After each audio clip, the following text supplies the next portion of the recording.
মোটামুটি আমাদের 10টার ভিতরে আমাদের সকল কাজ সম্পন্ন হয় আলহামদুলিল্লাহ। এরপরে কাপন পরিয়ে ওনাকে মর্গে যেই আমাদের ডিপ আছে ওইখানে রেখে দেওয়া হয়েছে। আসসালামু আলাইকুম রহমতুল্লাহ। আমি এভারকেয়ার হসপিটালের মসজিদের ইমাম মুফতি আব্দুর রহিম। আমি ফজরের নামাজ যখন আমরা পড়লাম, ফজরের নামাজ পড়ে আমরা মসজিদ থেকে বের হব এমন সময় আমাদের হসপিটাল কর্তৃপক্ষের কাছ থেকে আমার কাছে কল আসে। জনাব ডক্টর আরিফ সাহেব উনি আমাকে জানিয়ে দিলেন যে ম্যাডামের এই গোসল দেওয়া লাগবে। যেহেতু উনি মহিলা, তো মহিলার জন্য মহিলাদের ব্যবস্থা করার জন্য স্যার আন্তরিকভাবে আমাকে দায়িত্ব দিলেন। এরপরে আমি এলাকার থেকে একটা মহিলা মাদ্রাসার থেকে একদম পর্দানসীন যারা এবং এই কাজে দক্ষ ওনাদেরকে নিয়ে এসে আমরা মসজিদের পাশে যেই গোসলখানা ব্যবস্থা আছে, মর্গের ব্যবস্থা আছে, ওইখানে আমরা নিয়ে আসলাম। এরপরে কিছুক্ষণ পরে আবার ওনাদের পক্ষ থেকেও আরেকটা টিম চলে আসলো। তো যেহেতু দুই পক্ষ থেকে টিম চলে আসছে, তারপরে আলহামদুলিল্লাহ কাউকে ওনারা মাহরুম করেন নেই।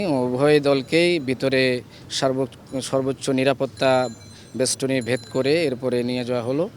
এরপরে আনুষ্ঠানিক যেই গোসল পর্ব শেষ করে এরপরে যখন আমাদের নেত্রীকে কাফন পরিয়ে দেওয়া হলো, এরপরে আমাদের উপরের যে আমাদের দলীয় চেয়ারপারসনের সুযোগ্য পুত্র জনাব তারেক রহমান সাহেব উনি এবং ওনার পরিজন নিয়ে নিচে একদম বেসমেন্টে চলে আসলেন। সেখানে ডক্টর জাহিদ সাহেবের সাথে অনেকক্ষণ আলাপ করলেন। এরপরে কিছুক্ষণ পরে এরপর আবার উপরে চলে গেলেন।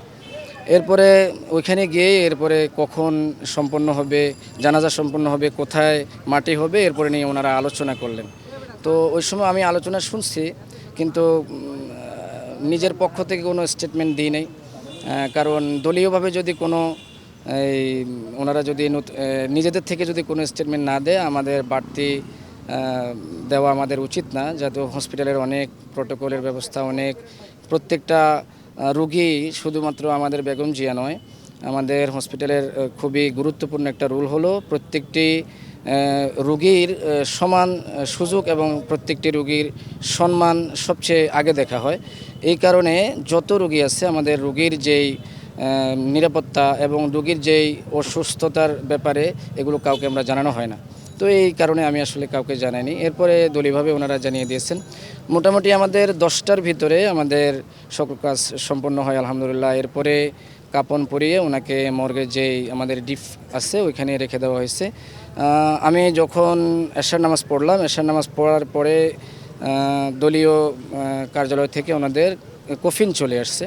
তো কফিনও আমরা সর্বোচ্চ নিরাপত্তা প্রোটোকল ভেদ করে আমরা আবার কফিনটা আমাদের জায়গায় নিয়ে গেলাম আলহামদুলিল্লাহ। আবার যখন দলীয় যে সমস্ত কার্যবিধি বা দলীয় যে সমস্ত প্রয়োজনীয়তা সব কিছু শেষ করে ওনারা এরপরে যখন এখান থেকে নিয়ে যাবেন, এরপরে এর আগেই আমাদের নেত্রীকে এখান থেকে বের করা হবে। এর আগে আমরা একটা কথা বলে রাখি, আমাদের যে মাদ্রাসা আছে, মাদ্রাসা তো আমাদের পুরো দিনই আমাদের মাদ্রাসায় কোরআন তেলাওয়াত হয়েছে, খতম হয়েছে আলহামদুলিল্লাহ। এবং হসপিটালে দলীয়ভাবে ওনারা যখন কোরআন খতমের কথা বললেন, আমি ডক্টর আরিফ সাহেবের সাথে কথা বললাম। স্যার অত্যন্ত আন্তরিকতার সহিত এটা অনুমতি দিলেন, যেহেতু এটা অনেক কিছু বিধিনিষেধ আছে। তো অনুমতি পাওয়ার পরে আমরা গেলাম। এতক্ষণ পর্যন্ত আমরা সেখানে তেলাওয়াত করলাম আলহামদুলিল্লাহ, সবাইকে নিয়ে দোয়া করলাম।